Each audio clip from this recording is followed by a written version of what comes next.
I am 28 years old and I have spent most of my life trying to be invisible. It never worked, especially not on Thanksgiving. Our family dinners were not warm, cozy affairs. They were performances staged by my mother, Helen, for an audience that never seemed to show up. The set was always perfect. The crystal glasses gleamed. The silverware was polished to a mirror shine. The turkey was browned to a color you only see in magazines. But the air was always thick with things unsaid, with judgments simmering just below the surface. My sister Clara, who is 4 years older than me, always played her part beautifully. She was the star of the show. I was the stagehand who kept tripping over the props. This Thanksgiving was no different. I had arrived exactly on time, wearing a simple dress I thought was nice. My mother greeted me at the door with a kiss on the cheek that felt as cold as the November air. Her eyes scanned my outfit. "That's a practical choice, Maya," she said. It was not a compliment. Practical was my mother's word for plain, for boring, for everything she thought I was. Clara and her husband, Mark, were already there. Clara was wearing a silk blouse that probably cost more than my monthly rent.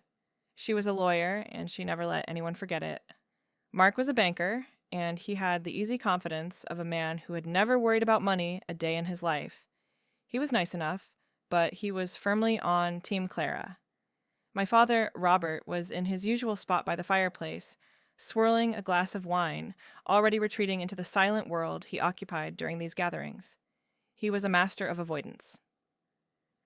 Dinner began with the usual interrogation, directed at me. "How is that little library of yours?" my mother asked, her voice dripping with false sweetness. "Still just stamping books all day?" "It's a community library, Mom," I said, keeping my voice even. "I do a lot more than stamp books. I run children's reading programs. I help people with research." "That's wonderful," Clara chimed in, her smile a little too bright. "It's so important to have a hobby that you enjoy." I felt the familiar heat rise in my cheeks. She called my career a hobby. I took a deep breath. I would not let them get to me this year. I had promised myself that. "Mark just made partner at the firm," my mother announced, changing the subject to her preferred topic, Clara's success. "They are buying a new house in the hills. It has a pool and a tennis court." "That's amazing, Clara," I said, trying to sound genuinely happy for her. It was not easy.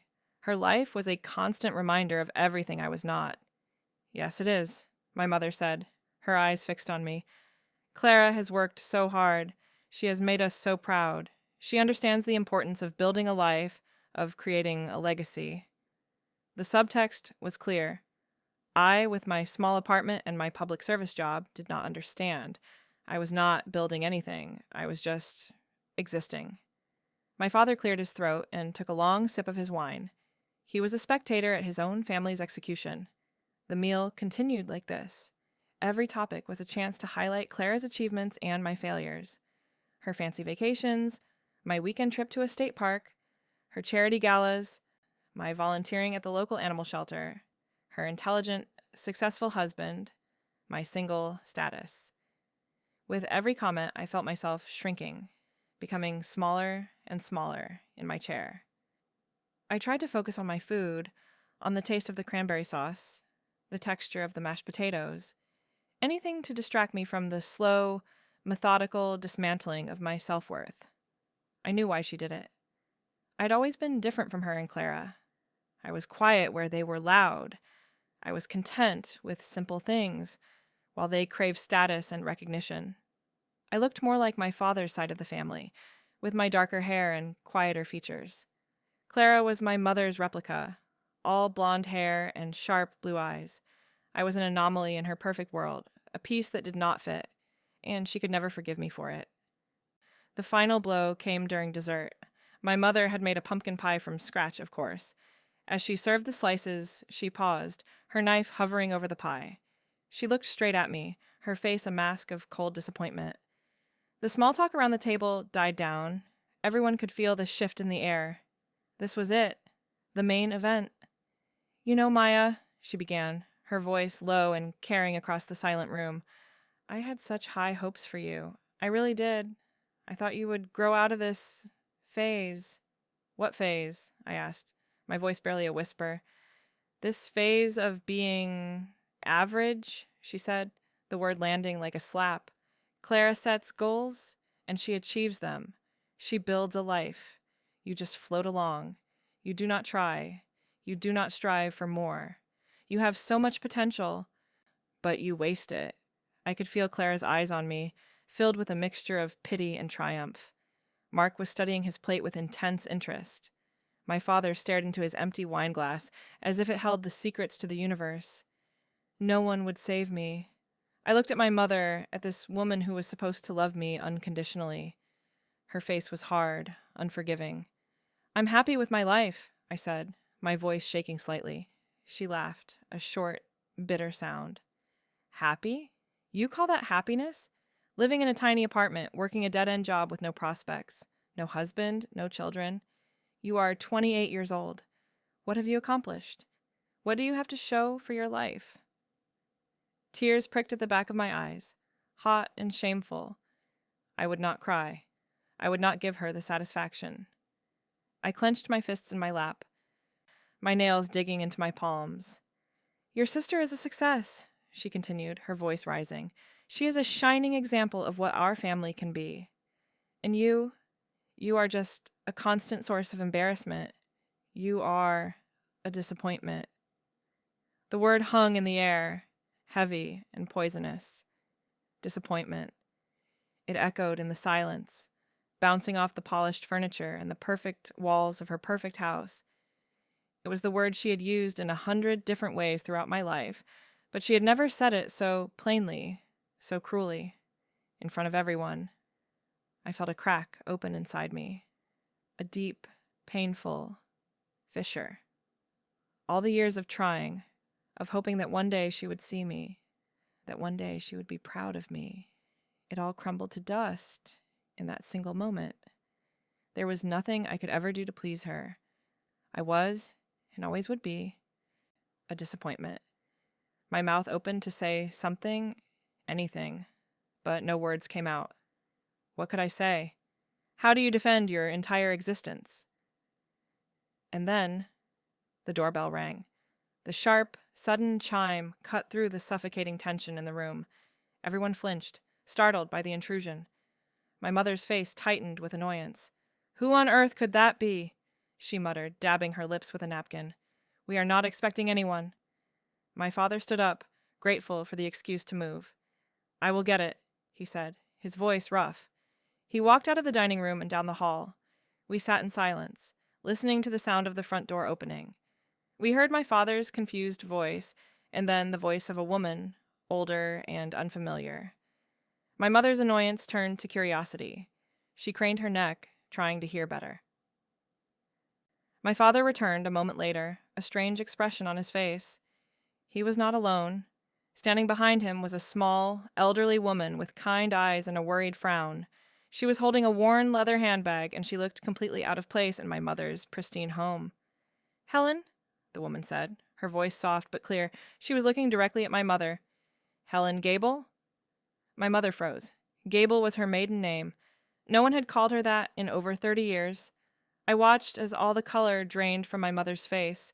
She looked at the old woman as if she were seeing a ghost. Her perfect composure, the one she wore like armor, completely vanished. In its place was a raw, naked fear I had never seen on her before. Who are you? My mother demanded, her voice high and strained. My name is Eleanor Vance, the woman said. I am so sorry to bother you on a holiday. I would not have come, but it is important. I need to talk to you about Daniel. The name Daniel seemed to hit my mother like a physical blow.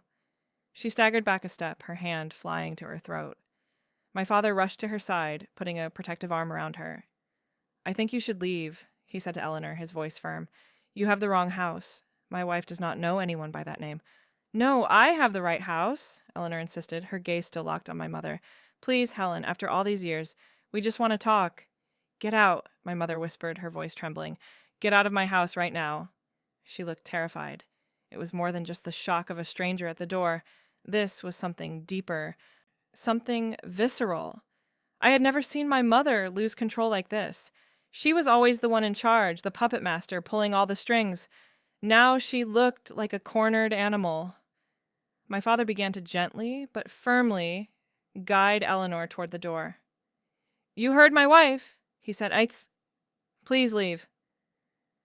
Eleanor looked from my father's hard face to my mother's terrified one, her shoulders slumped in defeat. "I am sorry," she said again, her voice full of a sorrow that seemed to fill the hallway. "I did not mean to cause a scene." As my father ushered her out, Eleanor's handbag slipped from her grasp. It fell to the floor, spilling some of its contents onto the polished hardwood. A wallet, a tube of lipstick, a small packet of tissues, and a single, small photograph. My father did not notice. He was focused on closing the door behind the old woman. My mother was leaning against the wall, her eyes closed, taking deep, shuddering breaths. Clara and Mark were frozen at the table, their mouths hanging open in shock. No one was looking at the floor.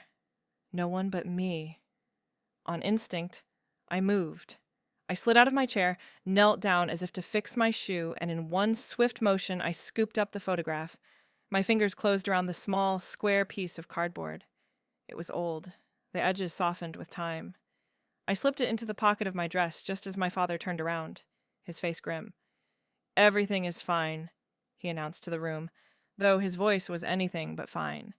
"Just a confused old woman let us finish our dessert." But the spell was broken. The perfect Thanksgiving dinner was ruined. The air was thick with a new kind of tension, a mixture of fear and confusion. My mother sank into a chair in the living room, refusing to speak. Clara tried to comfort her, but my mother waved her away. The party was over. Clara and Mark left soon after, whispering to each other as they went. I helped my father clear the table, the silence between us heavy and uncomfortable. He would not meet my eyes. He knew something. He was part of whatever secret had just walked through our front door. When I finally said goodbye to my mother, she was still sitting in the same chair, staring blankly at the wall. She did not respond when I told her I was leaving. It was as if she did not even see me. The woman who had called me a disappointment just an hour earlier was gone, replaced by a hollow shell. I walked out into the cold night air, my mind racing. The feel of the small photograph in my pocket was a burning secret. My mother's perfect world had a crack in it, and I was holding the proof in my hand. For the first time in my life, I felt a flicker of something other than hurt or resignation. I felt a surge of power. I got into my car and drove away from the house of perfect lies. As soon as I was a few blocks away, I pulled over to the side of the road, my heart pounding in my chest. I turned on the dome light and took the photograph out of my pocket. My hands were shaking. I held the picture under the faint light. It was a black and white photo, faded and creased. It showed a young woman and a young man sitting on a park bench. The woman was unmistakably my mother. She looked so young, maybe 17 or 18. Her hair was different, but her smile was the same, a little guarded, a little sad. The man next to her had his arm around her. He was handsome, with dark, wavy hair and a kind expression. They were not just friends. The way they looked at each other was full of a deep, uncomplicated love, and in my mother's arms, wrapped in a small blanket, was a baby. I stared at the image, my mind struggling to process what I was seeing. My mother, a strange man, a baby. This was not my father. This was before my father. This was a whole life I knew nothing about. A cold dread washed over me, followed by a hot surge of anger. My entire life had been a lie. Her constant criticism, her impossible standards, her cruelty. It was all built on a foundation of secrets. The woman who called me a disappointment had a past she had buried so deep she thought it could never be found. I thought about Eleanor's words. "I need to talk to you about Daniel. That must be the man in the photograph."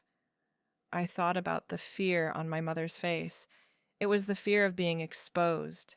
I put the car in gear and drove home, the photograph resting on the passenger seat next to me. The image was burned into my mind. A young, happy family that was not mine. A secret that had festered for decades, poisoning everything it touched. That night, I could not sleep. I lay in bed, staring at the ceiling, the scene at the dinner table playing over and over in my head. The insult, the doorbell, the fear, the photograph. It was a puzzle, and I had just found the first piece. My mother had called me a disappointment. She had judged my life, my choices, my very being, from her throne of self-proclaimed perfection.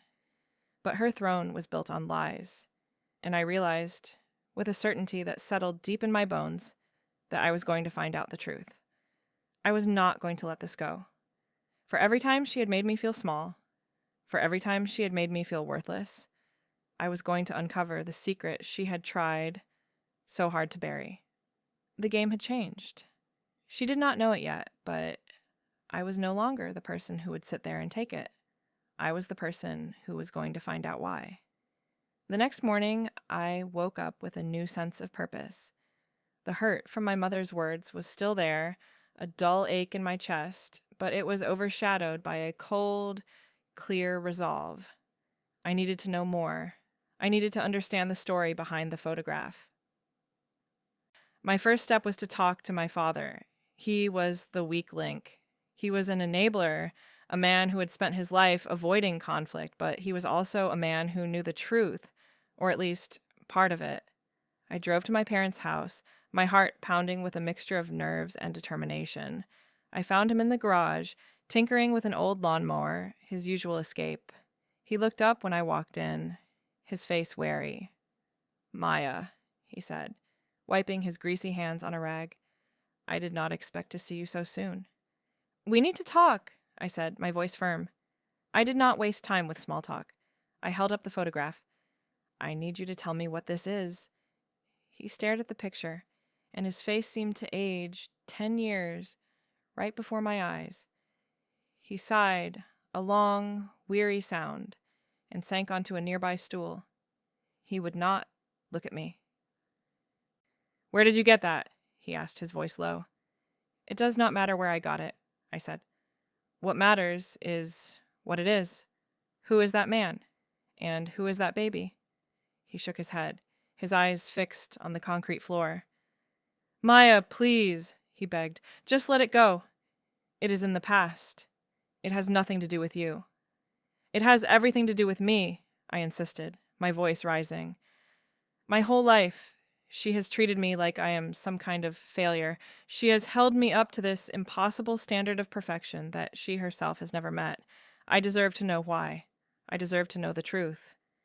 "The truth will only cause more pain," he said, his voice pleading. "Your mother, she went through something terrible. She has tried to put it behind her, dredging it all up now.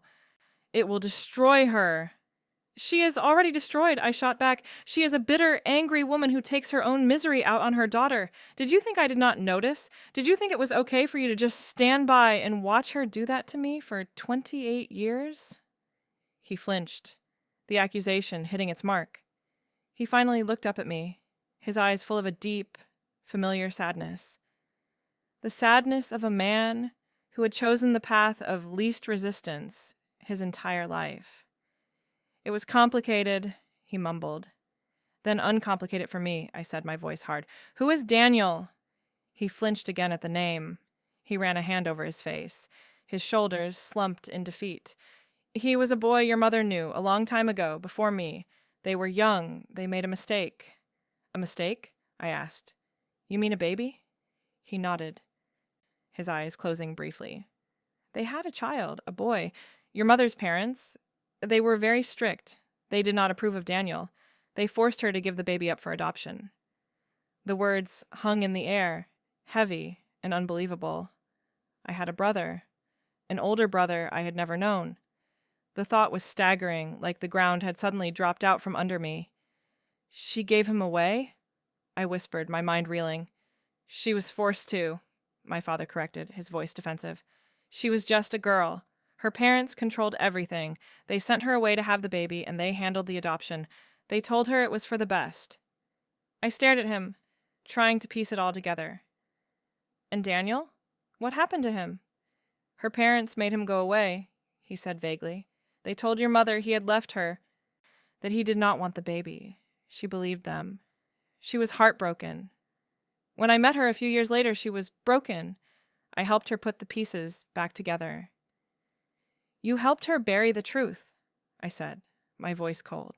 You helped her build this perfect life on top of a giant gaping lie. I love your mother, he said, his voice pleading for understanding. I did what I thought was best. She wanted to forget. She wanted a new start. We built a good life together. A good life? I asked, my voice dripping with disbelief. You call this a good life? Where she is so twisted up in her own secrets that she has to tear down her own daughter to feel whole. He had no answer for that. He just sat there, a portrait of defeated masculinity. I had gotten what I could from him. He had confirmed the basic facts. A baby, an adoption, a man named Daniel. But his version of the story was colored by his loyalty to my mother. He saw her as a victim. I was not so sure. I left him in the garage, surrounded by his tools and his silence. I knew I would not get any more from him. He had made his choice a long time ago to protect my mother's secrets at any cost, even the cost of his own daughter's happiness. I needed to talk to someone who was not under my mother's spell. I thought of my Aunt Patricia. She was my mother's younger sister, but they had been estranged for years. They had a falling out a decade ago over something to do with my grandmother's will.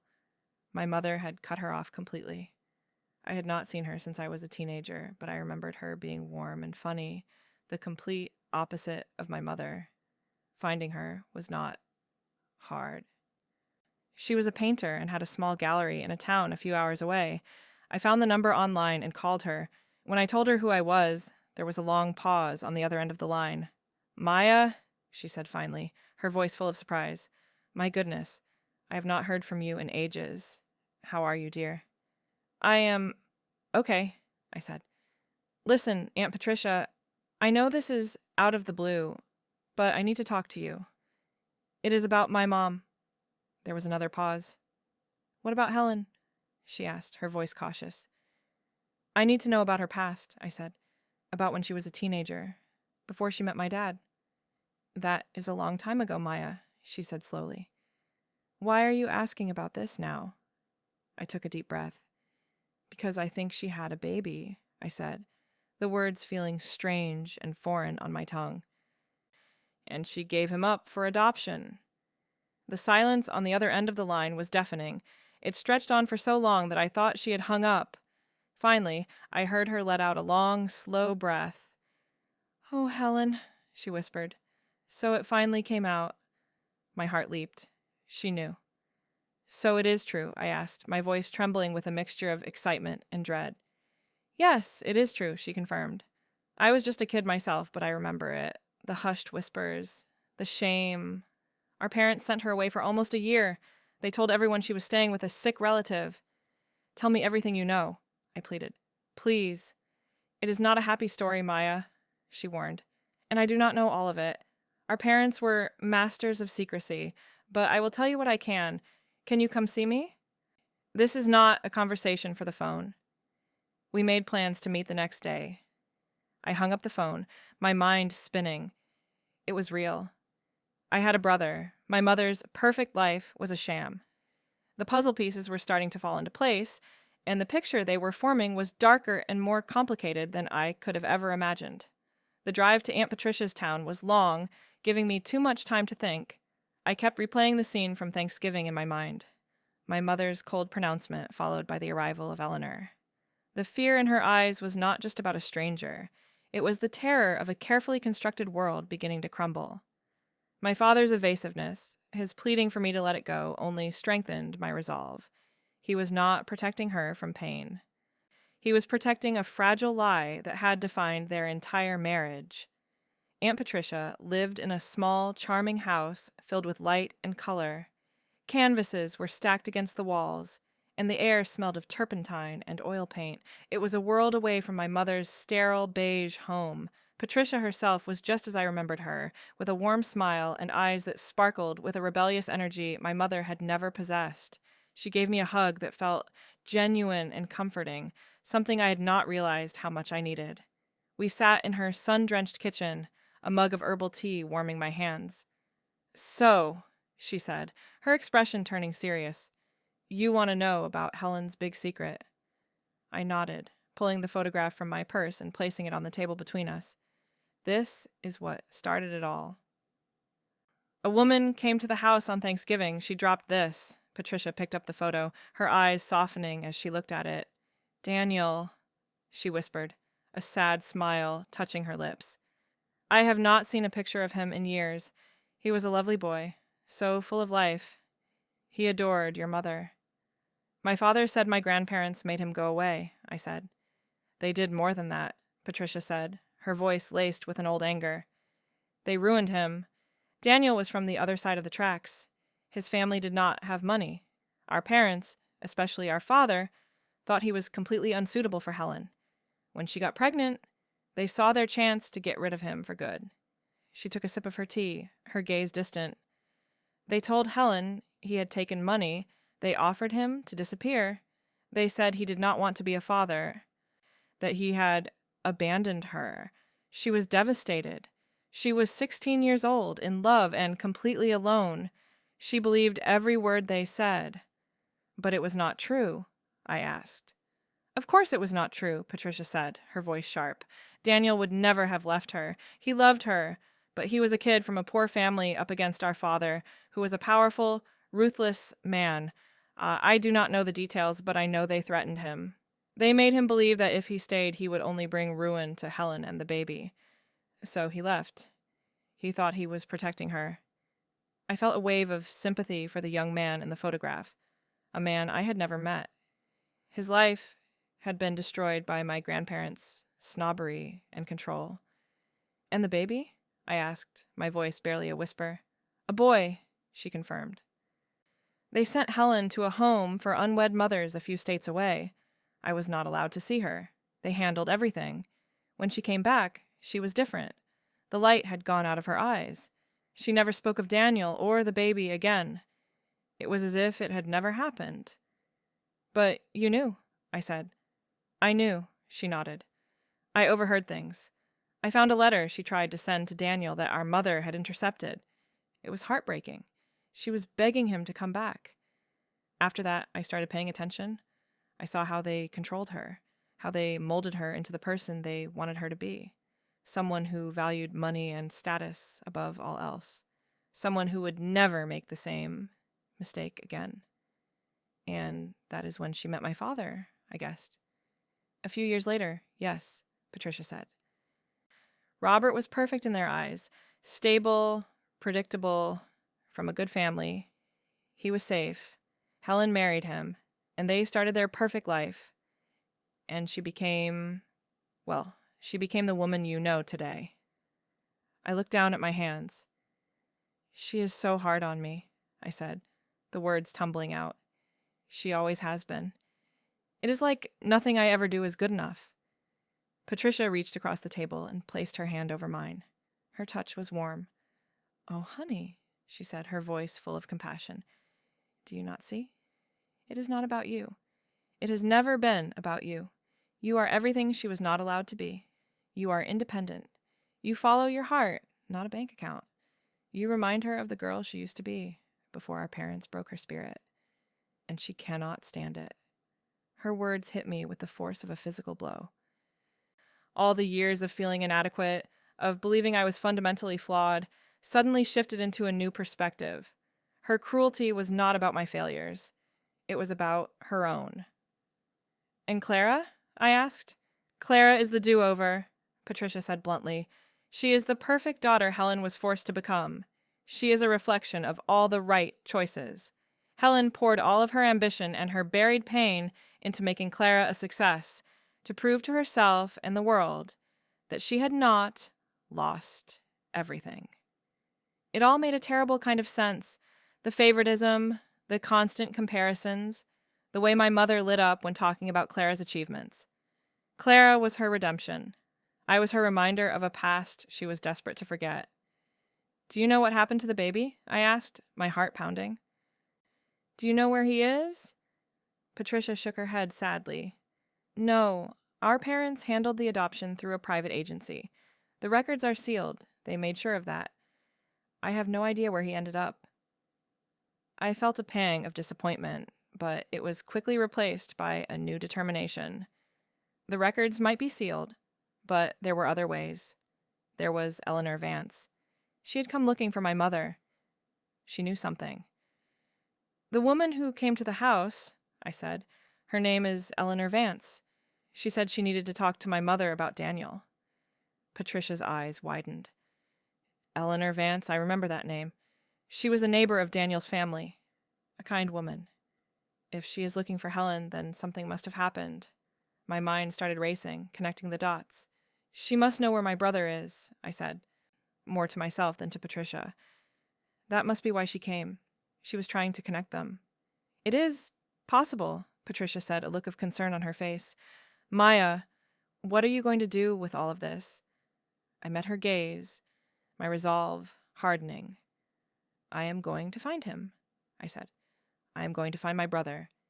And then I am going to find out why my mother felt it was her right to judge me for my entire life while she was hiding a secret like this." "Be careful," Patricia warned. "Your mother is a formidable woman when she feels threatened. She will not give up her perfect world without a fight." "I know," I said, "but this time I am ready to fight back." I left my aunt's house with a clearer picture of the past and a solid plan for the future. My first priority was to find Eleanor Vance. She was the key. My aunt had mentioned she was a neighbor of Daniel's family, which meant she likely lived in or near the town where my mother and Daniel grew up. Patricia had given me the name of the town, a small, sleepy place called Northwood, about a 4-hour drive from the city. I spent the next 2 days doing online research. I searched for Eleanor Vance in Northwood and the surrounding areas. I found a few possibilities, but one stood out.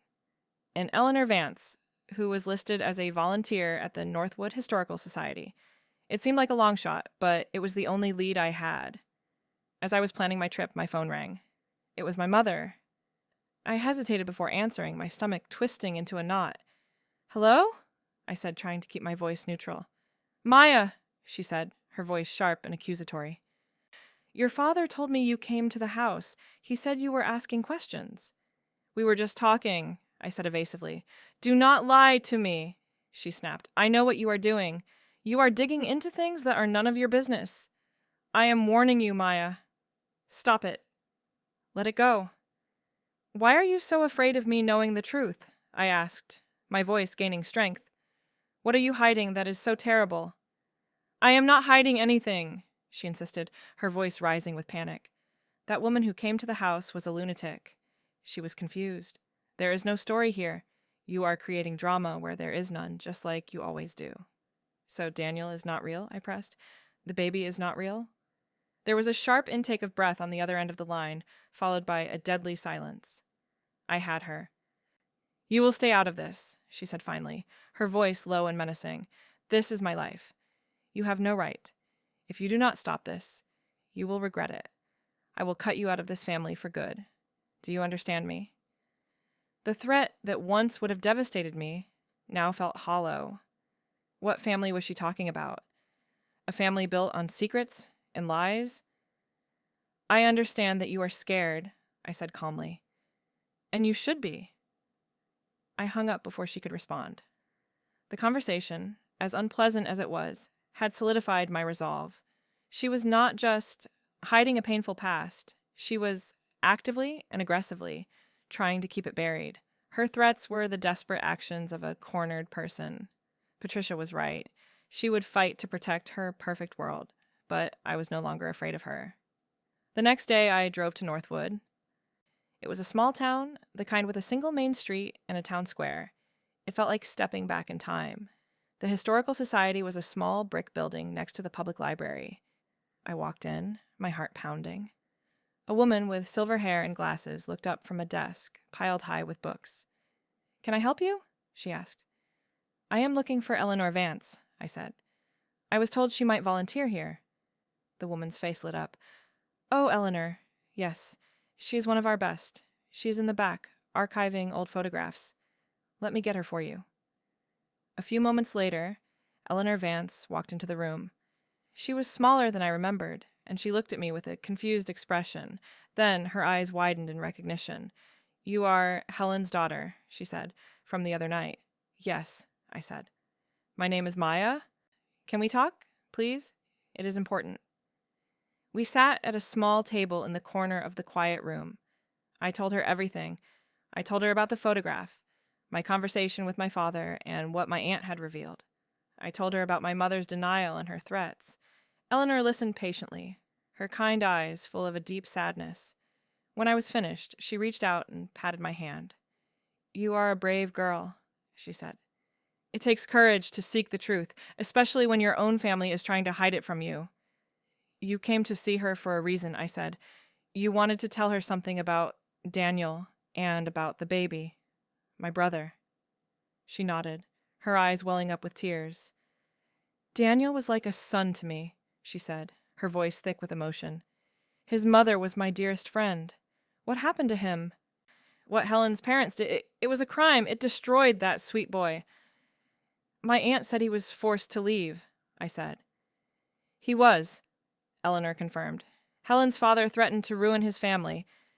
They were poor, and Daniel's father had a small business. It would have been easy to crush them. Daniel left to protect them, and he left to protect Helen. He thought she would be better off without him. He never knew that she had been told he abandoned her. What happened to him? I asked gently. He joined the army a few years later, she said, her voice breaking. He was killed in a training accident. He was only 22 years old. He never got to know the truth. He never got to meet his son. The finality of it hit me hard. The man in the photograph, the man my mother had loved, was gone forever. His story had ended in tragedy, a life cut short by the cruelty of others. And the son? I asked, my voice barely a whisper. My brother. Do you know where he is? Eleanor looked at me, her expression a mixture of sorrow and hope. Yes, she said. I do. That is why I came to see your mother. His name is Thomas, and he has been looking for his birth mother. The air left my lungs in a rush. Thomas. My brother had a name. He was real. He was looking for our mother. This was it. The piece of the puzzle I had been searching for. How did you find him? I asked, my mind racing. Thomas's adoptive parents were wonderful people, Eleanor explained. They always told him he was adopted and were supportive of him, searching for his birth family when he was ready. A few months ago, he contacted the adoption agency. Because of changes in the law, they were able to unseal some of the records. They gave him his mother's name, Helen Gable, and the name of the town where she was from. So he came here to Northwood, I said, putting the pieces together. Yes, she nodded. He came to the Historical Society, looking for information about the Gable family. When he told me his story, I knew immediately who he was. I was the one who held him in my arms the day he was born, just before they took him away. I never forgot his face. Tears streamed down her face, and I felt my own eyes begin to burn. The story was so full of pain, of lives torn apart by secrets and lies. I have his contact information, Eleanor said, her voice regaining some of its strength. I told him I would try to speak with Helen first. I wanted to prepare her. I never imagined she would react that way. The fear in her eyes. She is still a prisoner of her past. She is, I agreed, but I am not. Can you give me his information? I want to meet him. I need to meet him. Eleanor studied my face for a long moment, as if judging my intentions. Then she seemed to come to a decision. She opened her purse and took out a small piece of paper. She wrote down a name, a phone number, and an email address. His name is Thomas Miller, she said, sliding the paper across the table to me. He is a good man, Maya. He is a teacher. He has a wife and 2 beautiful children. He is not looking for money or anything like that. He just wants to know where he came from. He wants to know his story. I took the piece of paper, my hand trembling. This was it.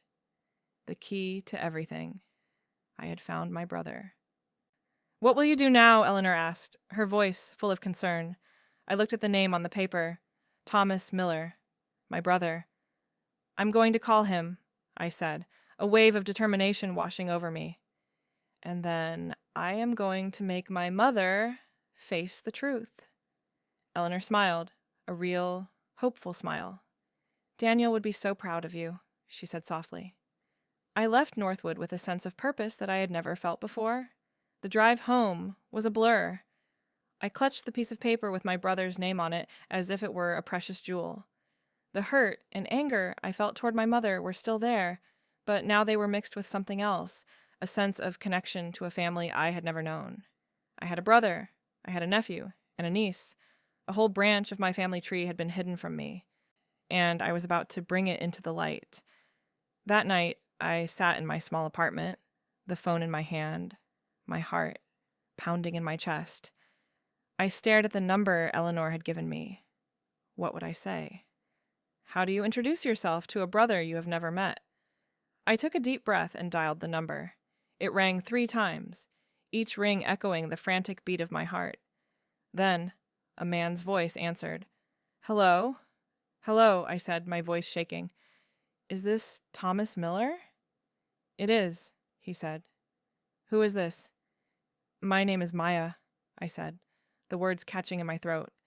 Maya Peterson. I think we might be related. I think Helen Gable is my mother, too.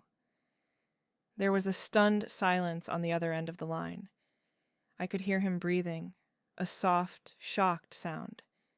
Are you serious? He asked finally, his voice full of disbelief and a fragile hope. I am, I said. I am your sister. And just like that, my world changed forever. We talked for over 2 hours. At first, it was awkward, both of us hesitant and overwhelmed. But soon, the conversation began to flow. We compared stories, filling in the gaps in each other's lives. He told me about his wonderful adoptive parents, who had recently passed away. He told me about his wife, Sarah, and his 2 kids, a boy named Leo and a girl named Emily. He was a history teacher at a high school, a job he loved. He had a kind, gentle voice, and I could hear the warmth in it as he talked about his family. There was no bitterness in him, only a deep-seated curiosity about his origins. He had known he was adopted his whole life, and he had always wondered about the mother who had given him up. I told him what I knew, the story I had pieced together from my father, my aunt, and Eleanor. I told him about Daniel and how our grandparents had forced them apart. I told him that Daniel had never abandoned him, that he had loved him. Eleanor told me some of that, he said, his voice thick with emotion. To hear it from you, from his other child's sister, it means a lot. All my life I wondered if I was a mistake, an inconvenience. To know that I was born from love, that changes everything. We cried together on the phone, 2 strangers connected by a secret that had been buried for nearly 30 years. We were not strangers anymore. We were family. What about our mother? He asked, his voice hesitant. Helen, what is she like? I paused, unsure how to answer. How could I describe the woman who had caused me so much pain? She is complicated, I said finally. She has built a very careful, very perfect life for herself, and she is terrified of anything that might threaten it. Is that why she did not want to see me? He asked, a note of hurt in his voice. Eleanor told me she was not welcoming. She is scared, I said. You represent a past she has tried to erase. It is not about you, Thomas. It is about her. All of it. I just want to meet her, he said. I do not want to blow up her life.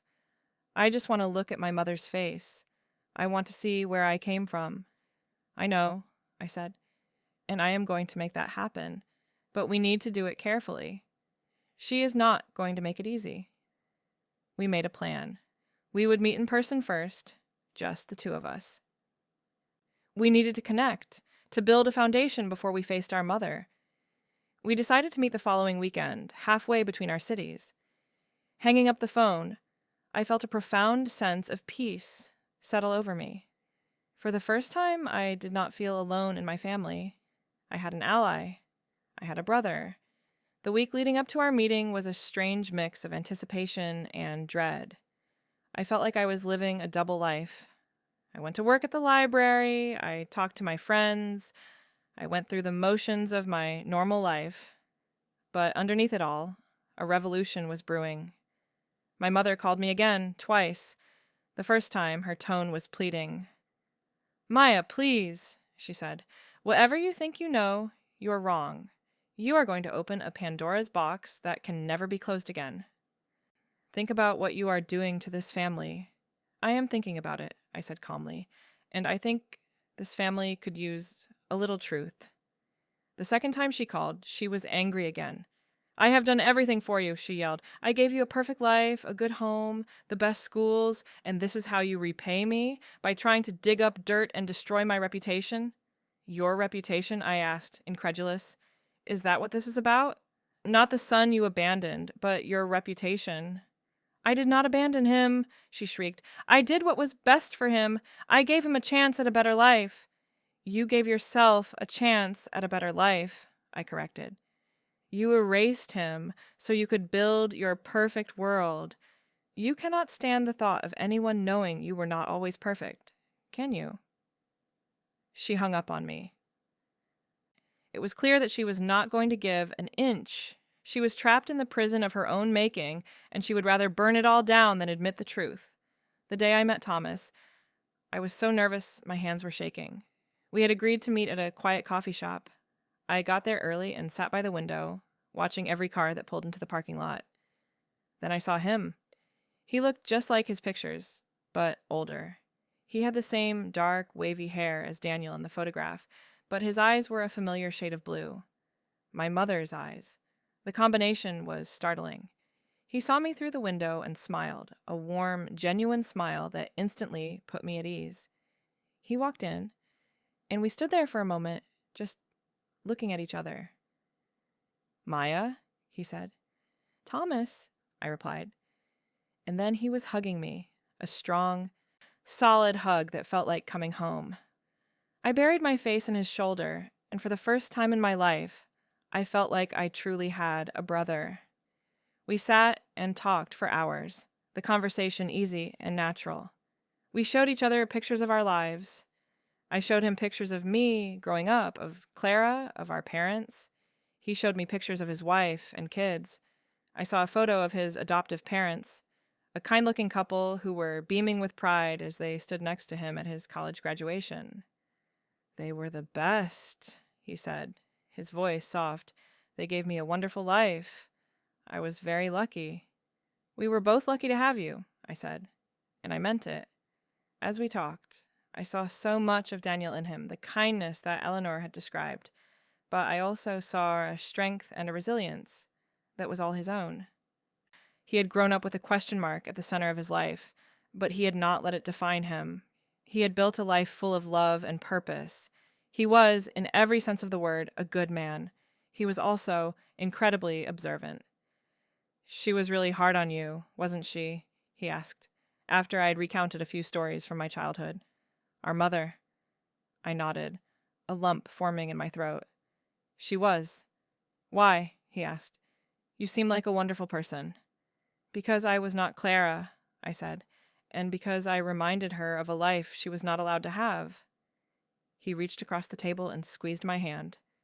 "Well, that is going to change," he said, his voice firm. "We are in this together now. You are not alone anymore." By the end of the day, we had a plan. The holidays were approaching. Christmas was my mother's Super Bowl, the ultimate performance of family perfection. It was the perfect stage for the truth to finally come out. "Are you sure you are ready for this?" I asked him as we were saying goodbye. "It is going to be ugly." He looked at me, his blue eyes steady and clear. "I have been waiting my whole life for this, Maya," he said. "I am ready, as long as I have my sister by my side." I drove home feeling a sense of power I had never known. The fear was gone, replaced by a cold, hard certainty. My mother had built her kingdom on a foundation of secrets, and we were about to knock it all down. But we would not do it with anger and bitterness. We would do it with the one thing she could not fight, the truth, and with something she had never understood, a family that stood together. The weeks between meeting Thomas and Christmas were the calm before the storm. I spoke with him on the phone every few days. We were building a bond, a real sibling relationship, forged in the fire of our shared strange history. He told me more about his life, his work, his kids. I told him about my job, my friends, my hopes for the future. With every conversation, I felt stronger, more centered. He was my anchor in the storm I knew was coming. I also received a package in the mail from Eleanor Vance. Inside was a small cloth-bound box. When I opened it, I found a stack of letters tied together with a faded blue ribbon. A note from Eleanor was tucked on top. "I found these in Daniel's mother's attic," it read. "She saved them. They are the letters Daniel wrote to Helen after her parents sent her away. They were all returned to him, unopened. I think you should have them." My hands trembled as I untied the ribbon. I spent the next hour reading the letters, my heart aching with every word. They were the words of a young man, deeply in love, confused and heartbroken by the silence from the girl he adored. He wrote about his plans for them, for their baby. He wanted to get a job, save money, and build a small house for their family. He pleaded with her to write back, to tell him she was okay. He never wavered in his love for her or for their unborn child. These letters were the final, undeniable proof. My grandparents had not just separated them. They had systematically destroyed my mother's belief in Daniel's love. They had poisoned her heart with lies, and that poison had seeped into every corner of her life. The letters also contained a revelation that chilled me to the bone. In the last letter, written after the baby would have been born, Daniel mentioned something that my grandparents had told him. They had told him that Helen had decided to give the baby up and that she wanted to move on with her life without him. But they had offered him a deal. If he signed a legal document relinquishing all parental rights and promising never to contact Helen or the child again, they would set up a trust fund for the baby, a substantial one. Daniel wrote that he had signed the papers, not for himself, but to ensure his son would always be taken care of, even if he could not be the one to do it. A trust fund. My grandparents, the architects of all this pain, had created a trust fund for their secret grandchild. Did my mother know about it? Had she been collecting the interest on it all these years? The thought was sickening. It added a layer of financial deception to the emotional betrayal. I called Thomas and told him about the letters and the trust fund. He was silent for a long time. "So they paid him off," he said finally, his voice flat. "And he did it for me." "He did," I said. "He loved you, Thomas, from the very beginning." "Does she know about this money?" he asked. "I do not know," I admitted, "but I am going to find out." The plan for Christmas was set. I had invited Aunt Patricia, who had agreed to come, wanting to be there to support me. Thomas and his family were going to be staying at a hotel nearby. The plan was for them to arrive at the house at a specific time, after the confrontation had begun. I did not want to ambush my mother, but I knew she would never agree to meet him willingly. This was the only way. Christmas Eve arrived, cold and clear. The drive to my parents' house felt like a journey to a foreign land. I was not the same person who had sat at their Thanksgiving table a month earlier. I was no longer the victim. I was the harbinger of truth. The house was decorated to within an inch of its life. A giant tree stood in the living room, dripping with perfectly placed ornaments. The smell of pine and roasting turkey filled the air. It was a perfect picture of holiday cheer, and it all felt like a lie. Clara and Mark were there, of course. Clara gave me a tight, suspicious hug. "Try to be nice tonight, Maya," she whispered in my ear. "Mom has been on edge." "I am always nice," I whispered back. My mother greeted me with a frosty smile. Her eyes were hard, daring me to start something. My father hovered in the background, looking pale and nervous. He knew something was coming. We made it through the pre-dinner small talk, a tense, brittle affair. I could feel the unspoken questions hanging in the air. Everyone was waiting for the other shoe to drop. Dinner was served. We sat around the same dining table where my mother had called me a disappointment. The scene was eerily similar, but this time the power dynamic had shifted. I was not the one who was afraid. My mother, true to form, tried to control the conversation. Steering it toward Clara's latest promotion and their upcoming ski trip to Aspen, I let her go on for a while, a small, sad smile on my face. She was performing her part, unaware that the play was about to come to a screeching halt. When there was a lull in the conversation, I cleared my throat. "Mom," I said, my voice calm and clear, "you said something to me at Thanksgiving that I have not been able to stop thinking about." Every head at the table turned toward me. My mother's face tightened. "This is not the time or the place, Maya," she said, her voice a low warning. "I think it is the perfect time and place," I said, my voice unwavering. "You called me a disappointment. You listed all the ways my life does not measure up, and I have spent the last month trying to understand why." "Oh, for heaven's sake," Clara sighed, rolling her eyes. "Are you really going to do this on Christmas?" I ignored her. My focus was entirely on my mother. "I think I finally understand," I continued. "I think you are so hard on me because I remind you of a life you were not allowed to have, a life where you made your own choices, a life where you loved a boy named Daniel." The name dropped into the room like a stone. My mother flinched as if I had struck her. My father closed his eyes. Mark looked back and forth between Clara and me, utterly confused. "I do not know what you are talking about," my mother said, her voice shaking. "You are being ridiculous." "Am I?" I asked.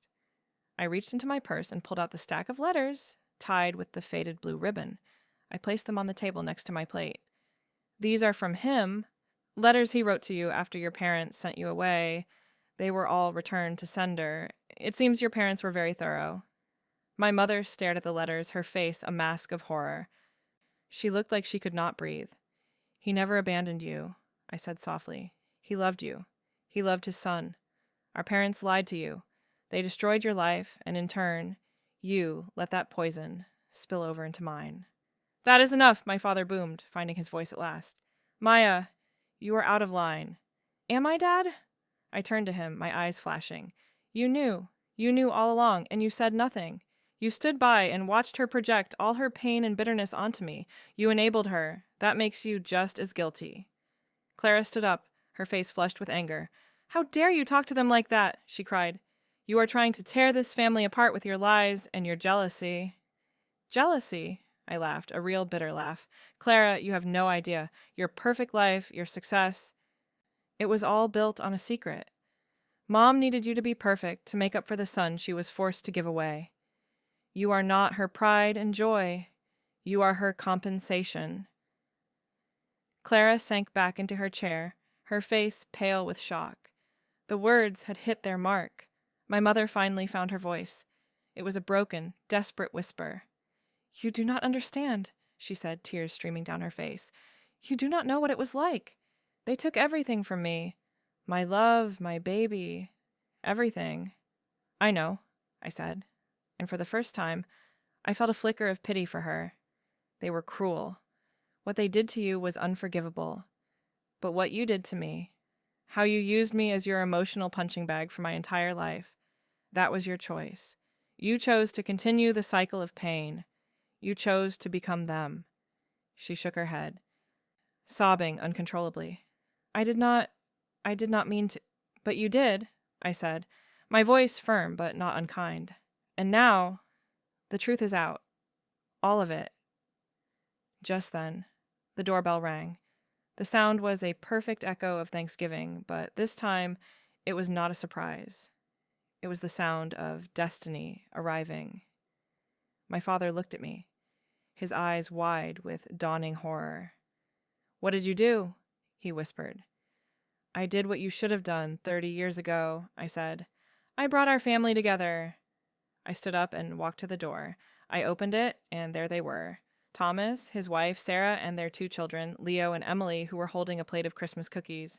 I smiled at them. "You are right on time," I said. "Come on in." I led them into the dining room, into the wreckage of my mother's perfect world. Thomas's eyes immediately found our mother. He stopped, his breath catching in his throat. My mother looked up, her face streaked with tears. She saw Thomas, and a sound escaped her lips, a raw, guttural cry of shock and recognition and 30 years of buried grief. She knew. In that instant, she knew exactly who he was. "Mom," I said, my voice gentle. "This is Thomas, your son, my brother." Thomas took a hesitant step forward. "Hello, Helen," he said, his voice soft and full of a lifetime of questions. The room was silent, frozen in a moment of impossible reunion. My mother stared at the son she had only held for a few moments, the son she had been forced to forget. My father looked like he was about to faint. Clara's mouth was hanging open, her mind clearly unable to process the scene in front of her. And in that moment, I knew that nothing would ever be the same again. The lies were dead, the secrets were out, and for the first time our family had a chance to be real. The silence in the dining room stretched for what felt like an eternity. My mother just stared at Thomas, her face a canvas of conflicting emotions, shock, grief, fear, and something else, something I could not quite name. It was as if she was seeing a ghost and a miracle all at once. Thomas, for his part, stood his ground, his expression patient and open. He did not press her, did not demand anything. He just waited, letting her process the impossible reality that her long-lost son was standing in her dining room.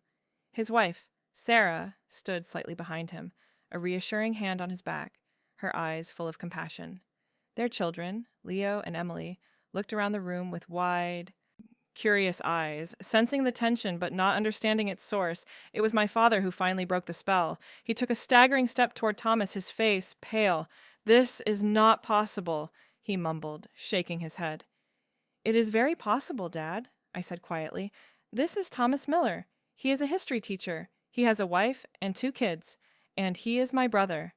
Clara finally found her voice. "Maya, what have you done?" she whispered, her voice full of horror. "You have ruined Christmas. You have ruined everything." "No, Clara," I said, turning to face her. "I have not ruined anything. I have just exposed what was already broken. Our family has been living a lie for 30 years. It is time for the truth."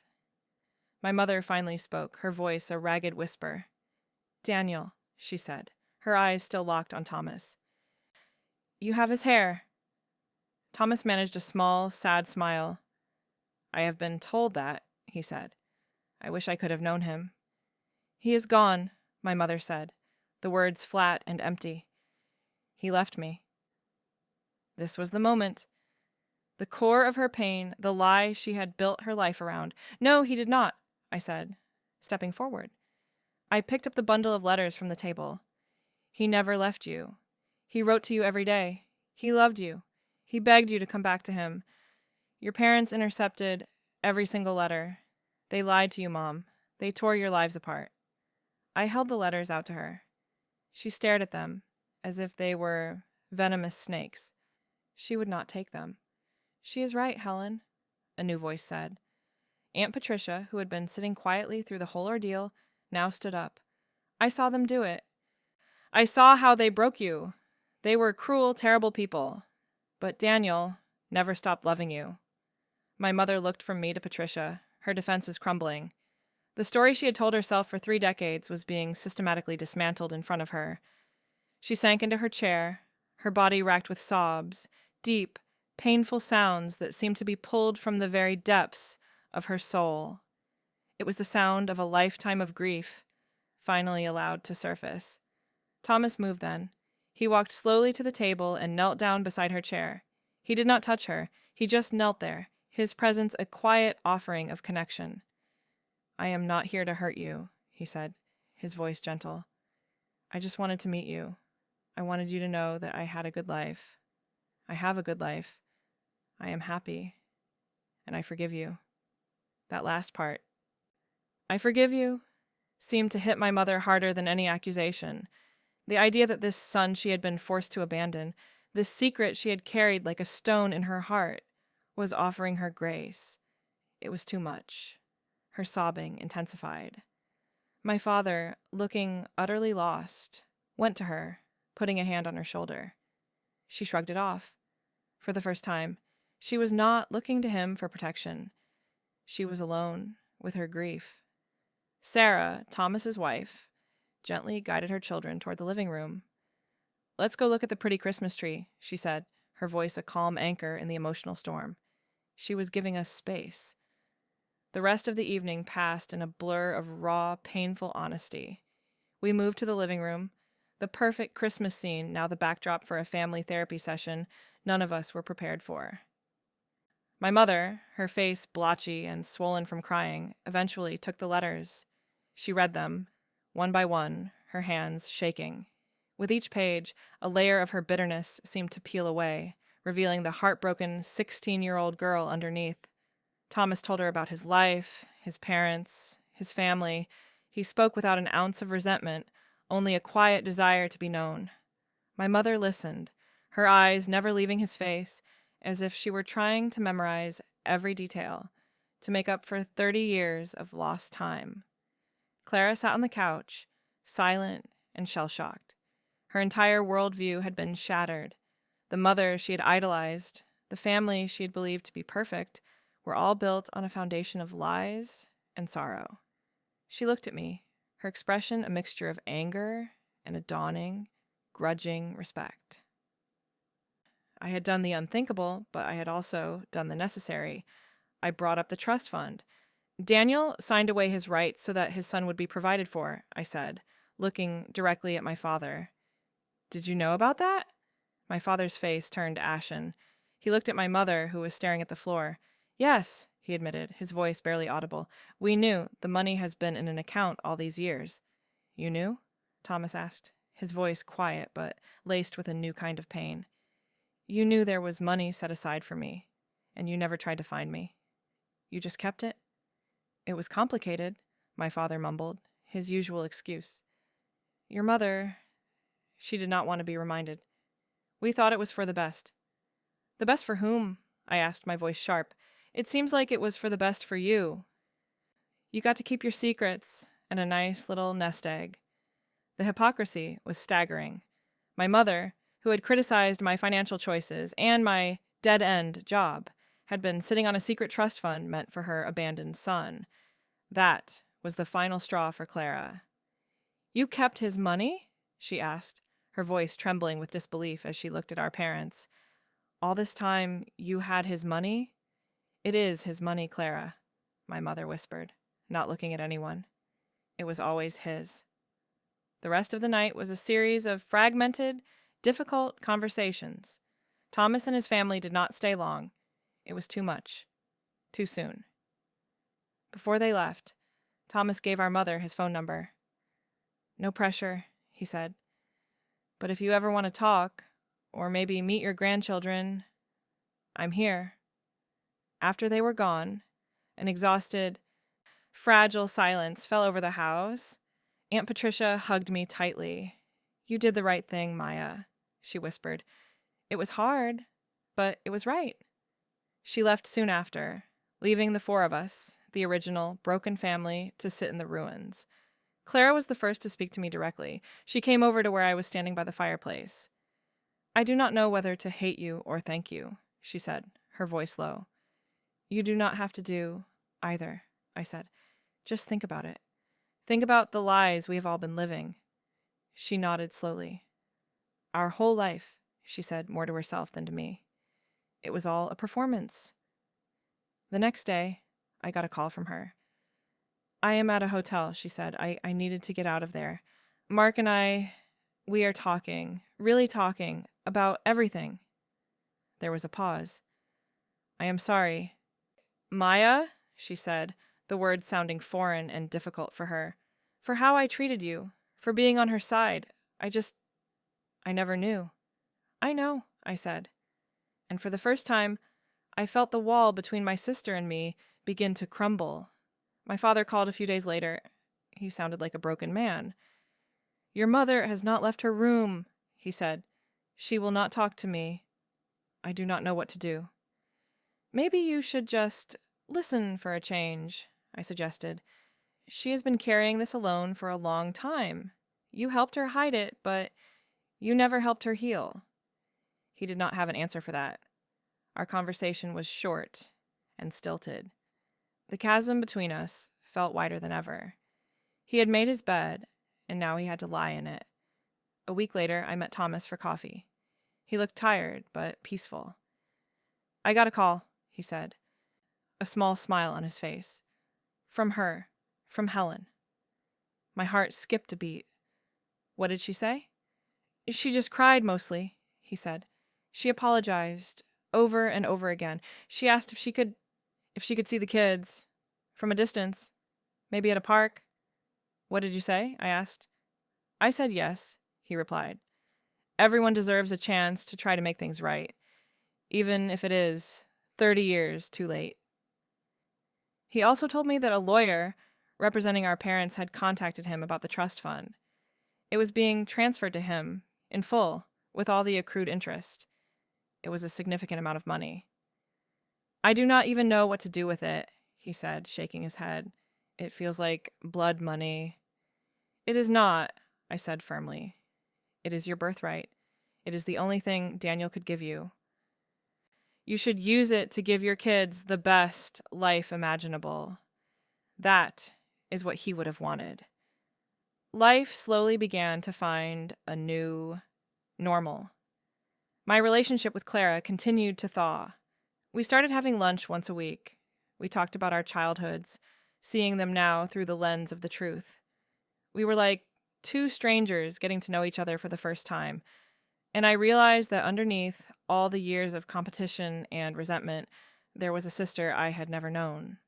My mother and Thomas began a slow, tentative process of getting to know each other. There were awkward meetings at parks, short, stilted phone calls. It was not a fairy tale reunion. There was too much pain, too much time lost. But it was a start.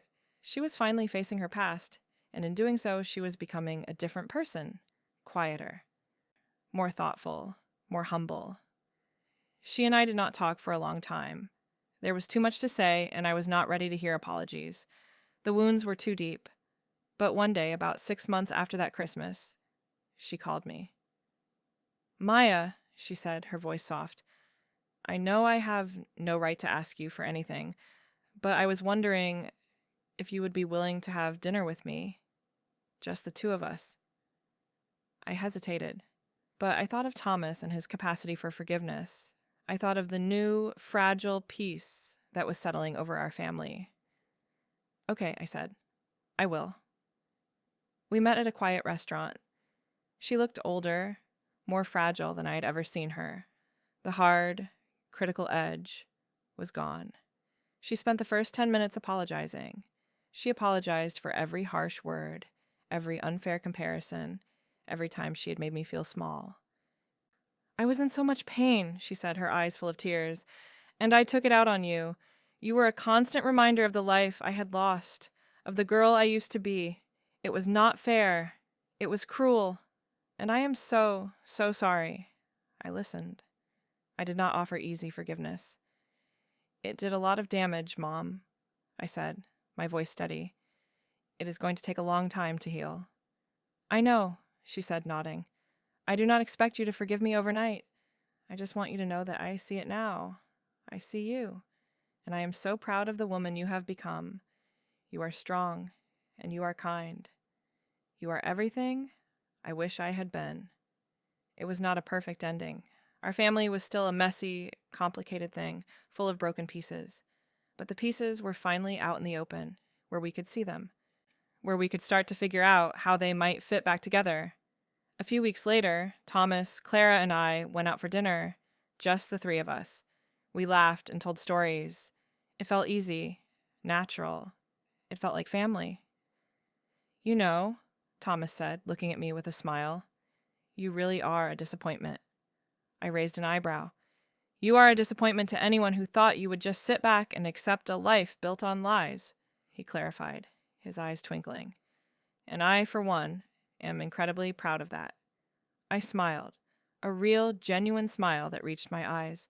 The word that had been used as a weapon against me for so long had lost its power. My mother had never called me a disappointment again. She was too busy. She was busy learning how to be a mother to the son she had lost, and how to be a better one to the daughters she had almost broken. She was busy trying to earn forgiveness, and I was busy living my life, finally free from the weight of her judgment, finally free to be myself. The silence in our family had been shattered by the truth, and I was the one who had finally, after all these years, been brave enough to make the first sound.